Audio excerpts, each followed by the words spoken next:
कविताको शीर्षक छ बस्ती बाहिर। गुटको घेराबन्दीमा तिम्रो त्यो सुस्ताएको बस्तीभित्र।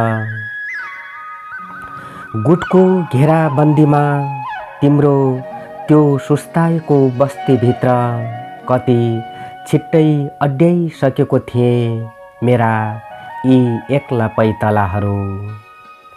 सम्बन्धको जीर्ण पुल तरिकन अग्लो पर्खालको भित्ता भत्काउँदै मसिना छित्र पालहरूबाट तिम्रो बस्तीभित्रको एउटा कुनामा सुस्तरी अडेस लागेर बिछ्याइसकेको थिएँ मेरा यी पैतालाहरू।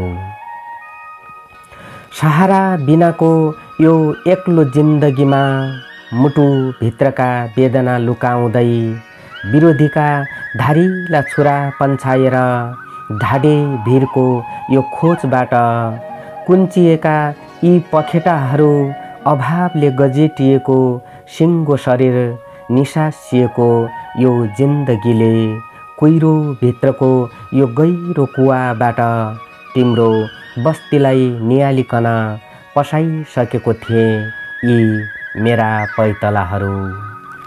तर तिम्रो त्यो अहङ्कारको भित्ताबाट अविश्वासका पर्खालहरू ठाडिँदा आशंकाका शब्दहरू गुन्जिँदा कति मन दुखेको छ मेरो यहाँ।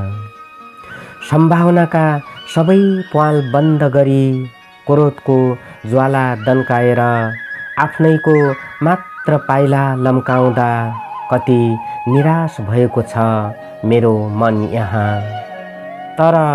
तर पनि म झुन्डिरहेको छु तिम्रै त्यो गुटको बस्ती बाहिर, तिम्रै सुस्ताएको बस्ती बाहिर, आशको भरोसामा। नपत्याए तिम्रो आँखा फुकालेर हेर, म तिम्रै सन्तान मध्येको एक हुँ, म तिम्रै मान्छे मध्येको एक हुँ, क्षितिज पारी टुक्र्याएको मान्छे हुँ, तिम्रै बस्ती बाहिर छुट्याएको मान्छे हुँ, हो तिम्रै बस्ती बाहिर छुटाएको मान्छे हुँ। धन्यवाद।